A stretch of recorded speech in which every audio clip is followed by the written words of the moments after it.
Telo e duond bura noero mar Ford Kenya ochiwo siem e video wang' e kinde mag welo mag duond bura noero mabende ichana bagi e giko mar dweni eri. Jotelo go ekolieko ni nitiere kaka duond bura noero chano tamo jochung' moko e otiko ka gibiro miyo mana jochung' moko otiko manyalodia kata direct ticket.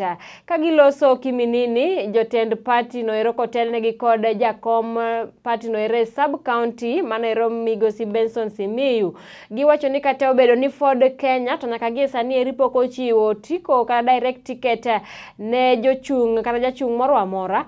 Kike jatend duond bura noero mano moluoro Moses Wetangula tem chiwo otiko ne jochung' mamoko ma ok gidhi e welo.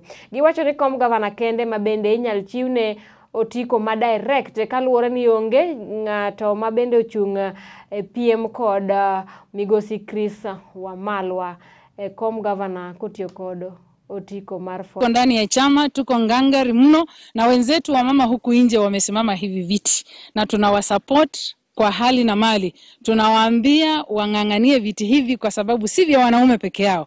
Na leo hii tuko mahala hapa kwa sababu tulialikwa na mheshimiwa Jeremiah ambaye anawania kiti cha Kiminini. Si wa kwanza kutualika. Kuna wengine ambao pia wametualika tukaketi kama officials pamoja na hao, na pia leo ameona ni vyema akatualika sisi mahala hapa. Ningependa kuwaomba wote tupige siasa yenye iko na peace, amani. Let's not get into violence. Na nataka kurudia vile chairman wa sub county